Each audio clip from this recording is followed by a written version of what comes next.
A paz do Senhor, pessoal. Sejam bem-vindos a mais este vídeo com a palavra semanal. E o livro de hoje está situado em Marcos, capítulo 10, versículo 46, que diz assim: Chegaram, pois, a Jericó, quando Jesus e seus discípulos e mais uma grande multidão estavam deixando a cidade. O filho de Timeu, chamado Bartimeu, que era cego, estava assentado à beira do caminho pedindo esmolas.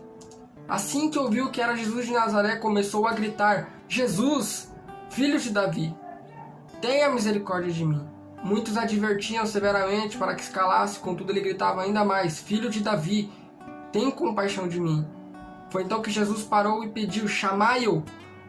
E assim foram chamar o cego: Ânimo, homem, levanta-te, ele te chama. Jogando sua capa para o lado, um só salto colocou-se em pé e foi ao encontro de Jesus. Indagou-lhe Jesus: O que queres que eu te faça? Rogou-lhe o cego: Rabone, que eu volte a enxergar. E Jesus lhe ordenou: Vai em frente, a tua fé te salvou. No mesmo instante o homem recuperou a visão e passou a seguir Jesus pelo caminho. Pessoal, esta palavra na qual lemos agora, tem algo muito importante, algo muito simbólico. Mostra até onde o alcance da nossa fé. Porque olhamos e pensamos, o porquê que Bartimeu foi escolhido para receber a cura? Eu acredito que existiam muitas pessoas na qual tinha cegueira, mas por que Bartimeu foi o escolhido? Vemos aqui em duas razões. Temos aqui duas, pelo fato, a primeira, ele foi direto à fonte. Ele foi à fonte exata, a fonte certa. E que fonte é essa? Jesus.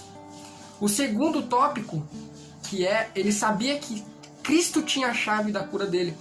Ele sabia que não existiria outro que poderia dar a cura a ele. Ele tinha ido certamente na fonte certa e na pessoa certa. Porque quem poderia curá-lo? Quem poderia trazer o milagre a ele? Os médicos? Os magos? Os feiticeiros? Acredito eu que ele já teria se recorrido a essas pessoas. Isso não mostra na palavra, coisa minha. Talvez ele tenha recorrido a essas pessoas não teve êxito na cegueira dele.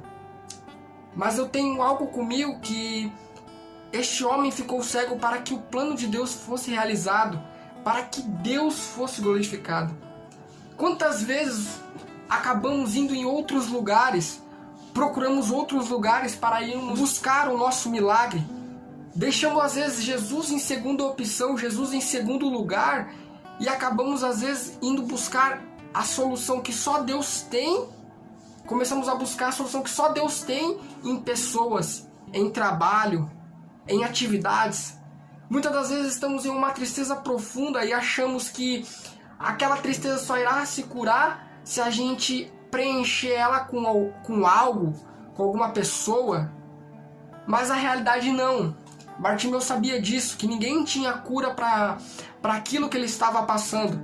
E ele foi no momento certo, na pessoa certa. Você percebe que a multidão tenta dominá-lo, que a multidão tenta reprimi-lo. E não podemos deixar isso acontecer, porque muitas das pessoas hoje sofrem por causa que pessoas têm matado as próprias pessoas de dentro do seu ministério. As pessoas têm se destruído para tentar calar a voz daquele que tem adorado de verdade.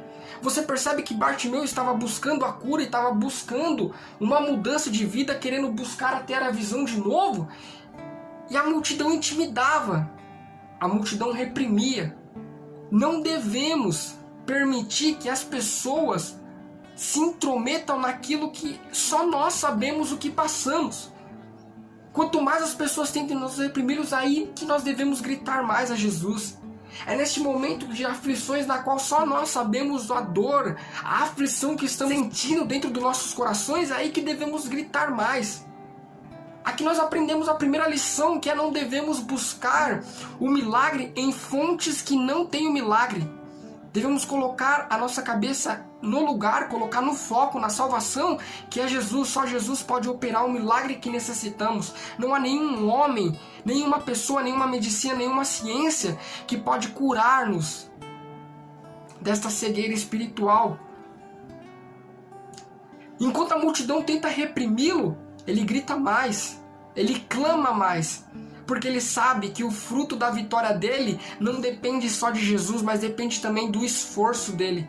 Depende do quantas vezes ele aguenta levantar e cair, depende de quantas vezes ele aguenta gritar e falar mais alto para que a atenção de Deus venha a ser levada a ele.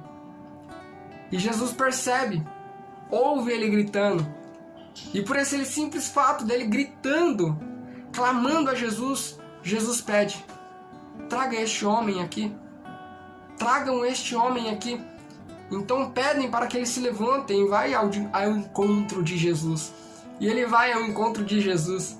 E aqui acontece uma das coisas mais maravilhosas, porque Jesus pergunta para ele: o que queres que eu te faça? Jesus sabia do que ele precisava. Jesus viu que ele necessitava da cura da cegueira. Mas Jesus pergunta. Sabe por quê? Porque Jesus não é invasivo. Jesus sabe o que você precisa, mas ele quer ouvir da tua boca qual é o milagre que você necessita.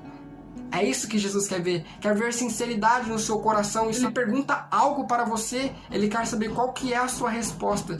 Se você vai pedir a carência ou a necessidade. Se você vai servir no propósito ou se você vai servir aquilo que vai dar coisas só momentâneas. E neste momento você percebe que não foi a persistência. Ela teve também um lado aqui na história. A persistência dele teve. Mas não foi só a persistência que salvou ele da cegueira. Não foi só o gritar que salvou ele. O que eu venho dizer hoje para quem está do outro lado da tela não é só a sua persistência. Não é só o quanto você é justo no seu dia. Não é só o quantas bondades, quantos feitos bons você tem feito no seu dia. Para que o milagre aconteça, é necessário que você tenha fé. A fé é o fruto, a fé é a semente, a fé é a água. A fé é aquilo que você precisa para que o milagre seja feito. Pessoal, esta foi a palavra. E eu venho repetir mais uma vez. Não é só o fruto da persistência. Não é só o fruto da justiça. E não é o quão bondoso você tem sido na sua vida até aqui. Mas é sim o tamanho da tua fé para gerar o seu milagre. Muito obrigado e Deus abençoe. Falou!